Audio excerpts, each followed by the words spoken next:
tool. That K tool has a little pick in the handle of it, which we'll play with a little bit.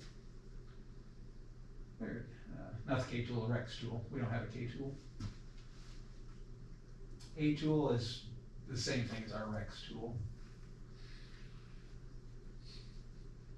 Shove knife.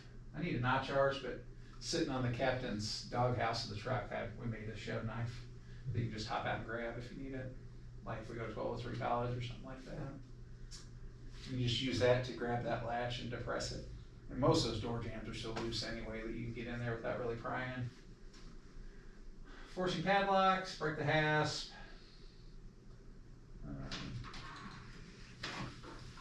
We don't really use any of those devices. Oh, thank you. No problem. Much appreciated. No problem.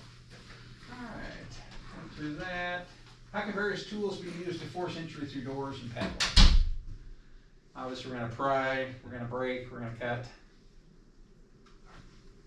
We'll kind of go through these a little quicker since we're going to be mostly focused on the inward and outward swinging doors. But forcing overhead doors, if you lift it, you do want to block it, because if it rolls back down, then we're in trouble.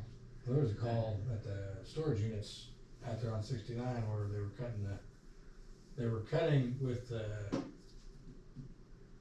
K12, and it got so hot it ended up welding the lock. Really? Yeah. Wow. Were you here when we watched that video of the house fire that went completely haywire, where they cut the garage doors all wrong? And... No. Okay, these guys. It was a big department too. They had a lot of units on scene. It was a nice 3-car garage ranch, maybe a story and a half, or it looked like maybe that portion above the garage was storage. But it started off with a car on fire in the garage.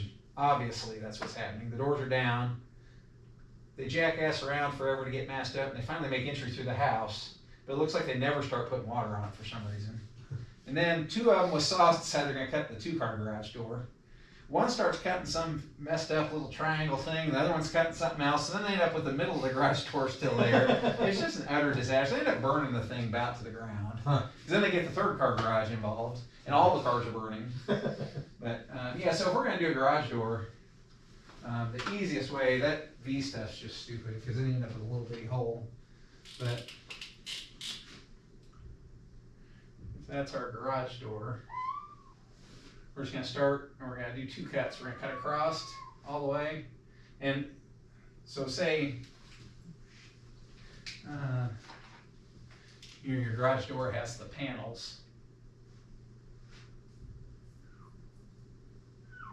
You don't want to cut right on the edge of the panel because that's where the reinforcement is.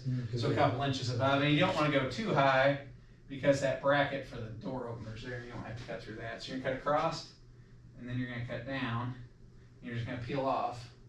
But what you want to do is leave a gap of about 1.5 feet, and then finish it, because if you cut all the way through, it'll start getting floppy on you. Okay. So you cut down. Now at the bottom with our shroud, you probably won't be able to cut to the ground. So you probably have to cut a V and then be able to cut it out like that. And then finish your cut, and then that'll just pull right out. So do you open it up like this then? Yep. Because you don't cut that right side? Yep, just peel it out and it'll pop right out of the track. You're even holding out on us, your drawing skills. Yeah, that's pretty good.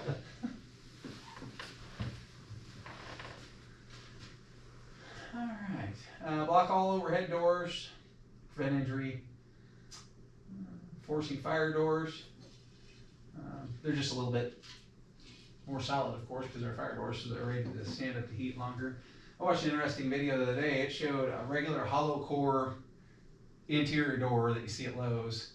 The hallway temperature was 1,000, and with that door closed for like 6 minutes, it stayed under 200 degrees in that room at the ceiling height. So just that little crappy door provides that much thermal. I was thinking they had like a 2-hour fire rating, don't they? I'm not sure, to be honest with you.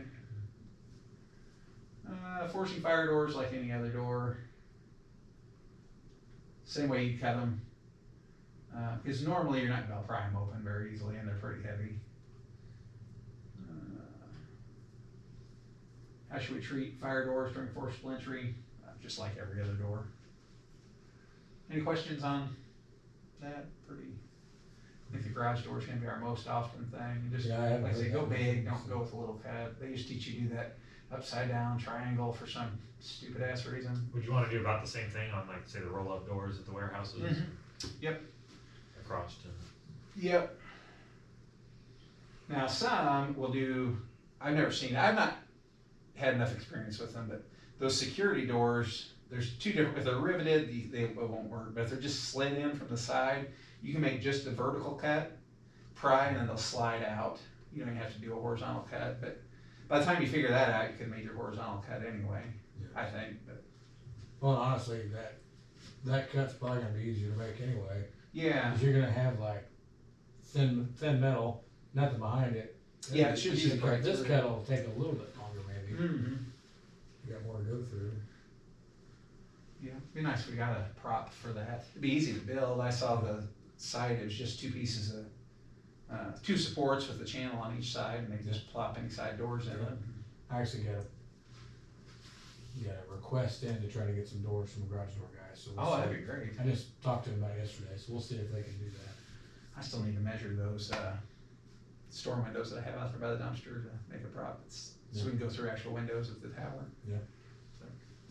So next section, we're gonna force windows. Sometimes easier to force than doors. Not usually the best entry point because they're not as big. Size up is critical.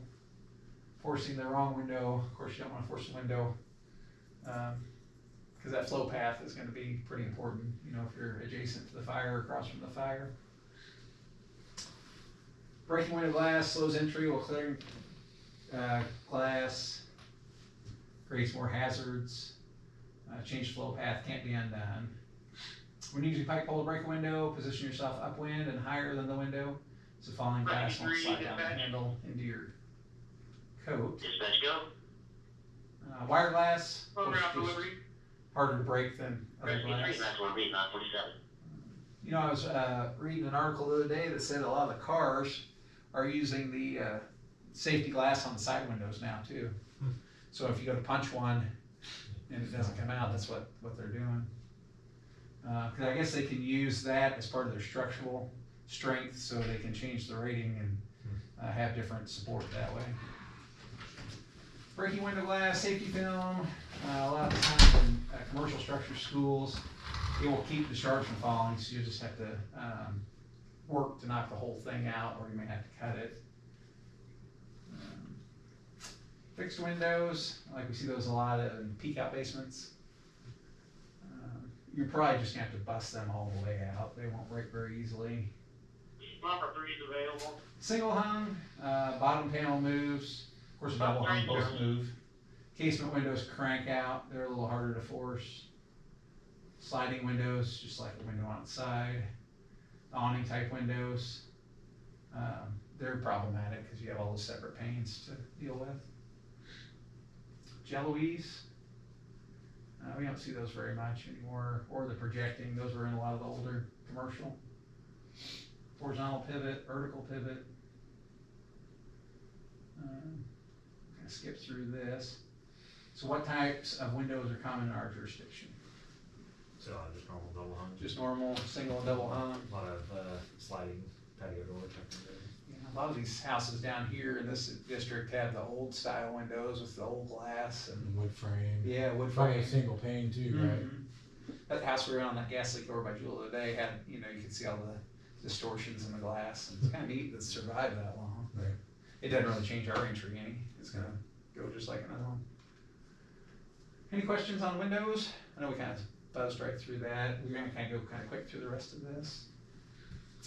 Breaching walls, might be faster and more efficient to gain access through a wall.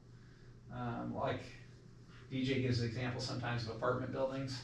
Sometimes if the doors are pretty heavy, it might be quicker just to go right through the sheetrock beside it. I've not really ever found that to be the case, but I think primarily people use that, like to fight high-rise fires a lot. If the hallway's too hot to push, they can get in a room and go through the wall that way, because they can jump right in, but just always another option. Exterior walls, we're really not gonna breach those unless it's a really strange situation. Let me make sure this is still recording, because I'm not very tech savvy here. Oh yeah.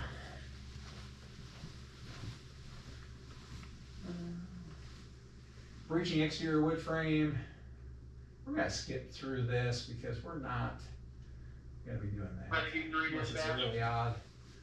Now metal wall we might for like a storage unit, but Yeah, normally we're yeah. gonna try to access the door if at all Arriving possible. at Liberty. I mean, is there Arriving at anything, Liberty at 9:50. I can't really think of a structure in our district that we would do this to, especially down here with as much as these buildings, how their walls support the structure. Oh, no, I can't either, especially masonry, I'm not gonna be messing with that unless it's some kind of obscure rescue. And then, gosh darn, you gotta be so careful, cause open it up, you don't have any support above. Interior walls, kinda hard to tell, load bearing or non-load bearing in a fire condition. Breaching wall plaster, gypsum, So maybe probably had the only possibility I would guess would be making a window to a door, yes, maybe. yeah. And I think that's something we could do a little more of if we needed, you know, for rescues and such, cause it's pretty quick. Yeah, if you got a big person We did it over here on this house, Yeah, it's pretty easy. yeah. And then really once you got to the bottom, you really have to cut the bottom. No, you just pry it right out, yeah. So obviously the difference between breaching interior and exterior walls is considerations for load bearing and the material. And you might end up having like, what, probably 2x6s or 2x8s instead of 2x4s and. Any questions you guys have? Any more houses to cut? Boy, that'd be great, wouldn't it? I just The watched only- a podcast all about acquired structures and how somebody, you know, oh, you can't burn in those, well, you can. And this one guy, he goes around and just sets it up for departments, like, you're not gonna burn the siding and the roof, you're just gonna burn the interior. Yeah. Put it out, burn it, put it out, they get